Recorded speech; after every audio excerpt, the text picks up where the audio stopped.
రామ్ చరణ్ హీరోగా శంకర్ దర్శకత్వంలో తెరకెక్కుతున్న గేమ్ చేంజర్ మూవీ అనౌన్స్ చేసినప్పటి నుంచి భారీ అంచనాలు ఉన్నాయి. శంకర్ చేస్తున్న మొదటి తెలుగు సినిమా కావటం, దిల్ రాజు నిర్మిస్తున్న మొదటి పాన్ ఇండియా సినిమా రావటంతో ఈ సినిమా మీద అంచనాలు అంతకంతకూ పెరుగుతూ వెళ్లాయి. దానికి తోడు సినిమా రిలీజ్ లేటవటం, ప్రమోషనల్ కంటెంట్ సినిమా మీద ఆసక్తి పెంచటంతో సినిమా ఎలా ఉంటుందో అని మెగా ఫ్యాన్స్తో పాటు సినీ ప్రేమికులు కూడా ఎదురుచూస్తూ వస్తున్నారు. ఎట్టకేలకు ఈ సినిమా సంక్రాంతి సందర్భంగా జనవరి 10న ప్రేక్షకుల ముందుకు వచ్చింది. మరి ఈ సినిమా ఎలా ఉంది, ప్రేక్షకులను ఎంతవరకు ఆకట్టుకుంది అనేది ఇప్పుడు రివ్యూలో చూద్దాం. కథ: రామ్ నందన్ ఓ మిడిల్ క్లాస్ కుర్రాడు. తన ప్రియురాలు దీపిక కోరిక మేరకు ఐఏఎస్ అవుతాడు. విశాఖలో పోస్టింగ్ రావటంతో మొదటి రోజే మీటింగ్ పెట్టి అక్కడి అధికారులకు, క్రిమినల్స్కు, క్రిమినల్ మైండెడ్ బిజినెస్ మ్యాన్స్కు షాకిస్తాడు. అయితే ఈ క్రమంలోనే మంత్రి బొబ్బిలి మోపీదేవి వ్యాపారాలు కూడా దెబ్బతింటాయి. ముఖ్యమంత్రి బొబ్బిలి సత్యమూర్తి కొడుకు కూడా అయిన మోపీదేవి తండ్రిని చంపి తానే సీఎం అవ్వాలని అనుకుంటాడు. అయితే తన మరణం తర్వాత ముఖ్యమంత్రిగా రామ్నందన్ను చెయ్యాలని వీడియో సందేశం పెట్టి సత్యమూర్తి చనిపోవటం చర్చనీయాంశమవుతుంది. అయితే సత్యమూర్తి కోరిక మేరకు రామ్నందన్ ముఖ్యమంత్రి అవుతాడా? సీఎం అవడమే తన జీవిత లక్ష్యంగా పెట్టుకున్న మోపీదేవి ముఖ్యమంత్రి అయ్యాడా? అసలు సత్యమూర్తి రామ్నందన్ను ముఖ్యమంత్రిగా చేయాలని ఎందుకు అనుకున్నాడు? ఇక కథలో అప్పన్న, పార్వతి పాత్రలేమిటి అనేది సినిమా చూసి తెలుసుకోవాల్సిందే. విశ్లేషణ: గేమ్ చేంజర్ పేరుకు తగ్గట్టుగానే భారతీయుడు 2 సినిమాతో దారుణమైన ఇబ్బందులు పడుతున్న శంకర్కు ఈ సినిమా మంచి ఊతమిస్తుందని అందరూ భావిస్తూ వచ్చారు. అయితే అది పూర్తిస్థాయిలో సఫలమయ్యే పరిస్థితి ఈ సినిమాతో కనిపించటం లేదు. ఈ సినిమా ఒక పూర్తిస్థాయి పొలిటికల్ థ్రిల్లర్. ఒక ఐఏఎస్ అధికారికి, పొలిటికల్ లీడర్కు మధ్య జరిగే టామ్ అండ్ జెర్రీ గేమును ప్రేక్షకుల ముందుకు తీసుకొచ్చే ప్రయత్నం చేశాడు శంకర్. సాధారణంగానే శంకర్ సినిమాలంటే జనాన్ని తట్టిలేపేలా, ఆలోచింపచేసేలా ఉంటాయి అనడంలో సందేహమే లేదు.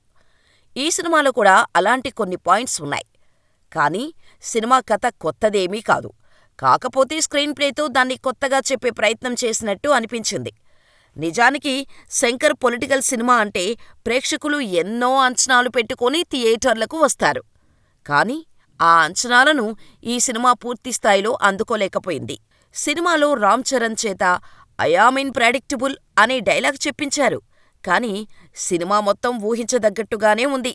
ఎలాంటి అంచనాలు లేకుండా థియేటర్లకు వచ్చిన సగటు ప్రేక్షకుడు సైతం తర్వాత ఏం జరగబోతోంది అనే విషయాన్ని ఈజీగా అర్థం చేసుకునేలా ఈ సినిమా ఉంటుంది.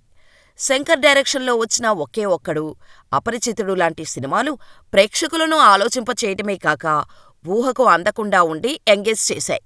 కానీ ఈ సినిమా విషయంలో మాత్రం శంకర్ ఆ విషయంలో కేర్ తీసుకోలేదేమో అనిపించింది. లవ్ ట్రాక్ కానీ, పొలిటికల్ బ్యాక్డ్రాప్ కానీ ఏమాత్రం కొత్తగా అనిపించలేదు. నిజానికి ఈ రోజుల్లో జరుగుతున్న రియల్ లైఫ్ పాలిటిక్స్ చాలా ఇంట్రెస్టింగ్గా అనిపిస్తున్నాయి. కానీ సినిమాలో ఎంతో స్కోపు ఉన్నా ఎందుకో శంకర్ పూర్తిస్థాయిలో సినిమాను ప్రేక్షకులను ఎంగేజ్ చేసేలా తెరకెక్కించటంలో తడబడిన ఫీలింగ్ కలుగుతుంది. ఫస్ట్ హాఫ్ మొత్తం పెద్దగా ఆసక్తి కలిగించకుండానే సాగిపోతున్నా ఇంటర్వెల్ ముందు మాత్రం లాజిక్స్ని క్వశ్చన్ చేసేలా ఒక ట్విస్ట్తో ముగుస్తోంది. ఇక సెకండ్ హాఫ్ మొదలైన తర్వాత అసలు కథ మొదలవుతుంది అనుకుంటే మళ్ళీ అక్కడక్కడే తిప్పే ప్రయత్నం చేశాడు శంకర్. ఒక ముఖ్యమంత్రికి, ఐఏఎస్ అధికారికి మధ్య పెట్టిన తగువు ఎలాంటి పరిణామాలకు దారితీసింది అనే విషయాన్ని సూటిగా, సుత్తి లేకుండా చెప్పే ప్రయత్నం చేసినట్టు అనిపించింది. కానీ అది ప్రేక్షకులను ఎంగేజ్ చేసేలా అనిపించలేదు. అంతేకాక సినిమాలో లాజిక్కి అందని సీన్స్ చాలా ఉన్నాయి. ఆ విషయంలో శంకర్ కేర్ తీసుకుని ఉంటే బాగుండేది. ఓవరాల్గా పొలిటికల్ సబ్జెక్ట్స్ మీద శంకర్కి ఉన్న పట్టు సడలిందా అని అనుమానాలు కలిగించేలా ఈ సినిమా సాగింది అనడంలో ఎలాంటి సందేహం లేదు. అయితే ఓటర్లను ఉత్తేజపరిచే సీన్స్ కానీ, ఎలక్షన్స్ విషయంలో ఉన్న కొన్ని లాజిక్స్ కానీ మిస్ అయ్యాయి. కానీ అవి ఆసక్తికరంగా ఉన్నాయి. శంకర్ కథ రొటీన్గా ఉన్నా తాను రాసుకున్న ట్విస్టుల విషయంలో, అలాగే స్క్రీన్ ప్లే విషయంలో మరింత కేర్ తీసుకొని ఉంటే సినిమా రిజల్ట్ వేరేలా ఉండేది. ఇక నటీనటుల విషయానికి వస్తే ఈ సినిమాలో రామ్ చరణ్, అప్పన్న, రామ్ నందన్ అనే 2 పాత్రలు పోషించారు. అందులో ఒకటి యంగ్ ఆఫీసర్ లుక్కులో రామ్ చరణ్ కనిపించగా, అప్పన్న అనే ఒక విలేజర్ లుక్కులో కూడా కనిపించారు. ఇక 2 లుక్స్‌తో భిన్నమైన పాత్రలలో ఆయన అలరించాడు అనడంలో ఎలాంటి సందేహం లేదు. ఇది రామ్ చరణ్ గేమ్ అనిపించేలా చాలా సీన్స్‌లో నటించాడు. నిజానికి అప్పన్న పాత్రకు పెట్టిన ఒక చిన్న లోపంతో ఆ పాత్ర నటించే విషయంలో రామ్ చరణ్‌కు మరింత బాధ్యత పడిందని చెప్పొచ్చు. అలాగే రామ్ నందన్ లుక్ మాత్రం అదిరిపోయింది. యాక్టింగ్ విషయంలో కూడా రామ్ చరణ్‌కు వంకలు పెట్టే అవకాశం లేకుండా ఆయన 2 పాత్రలను పోషించాడు. అంజలి పాత్రకు ప్రాధాన్యత ఉంది కానీ చాలా తక్కువ స్క్రీన్ స్పేస్ లభించింది. కియారా అద్వానీ పాత్ర ఇరికించిన ఫీలింగ్ కలుగుతుంది కానీ ఉన్నంతలో గ్లామర్తో ఆకట్టుకునే ప్రయత్నం చేసింది. ఇక ఈ సినిమాలో చాలామంది నటీనటులు కనిపించారు కానీ ఎస్.జె. సూర్య, రామ్ చరణ్ కాంబినేషన్ సీన్లు మాత్రం అదిరిపోయాయి. ఒకరికొకరు పోటాపోటీగా నటించారు. ఇక శ్రీకాంత్కు కూడా చాలా కాలం తర్వాత బరువైన పాత్ర పడింది.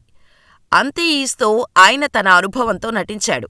రాజీవ్ కనకాల, సముద్రకని, సునీల్, సీనియర్ నరేష్, కంచరపాలెం కిషోర్ వంటి వాళ్ళు తమ పాత్రలకు న్యాయం చేసే ప్రయత్నం చేశారు. అయితే ప్రియదర్శి, వైవా హర్ష, కమెడియన్ సత్య ఇలా ప్రస్తుతం హీరోలుగా కూడా సినిమాలు చేస్తున్న వాళ్ళు ఈ సినిమాల్లో కేవలం 2-3 సీన్లకే పరిమితమయ్యారు. వారిని మరింత వాడుకొని ఉంటే బాగుండేది అనిపిస్తుంది.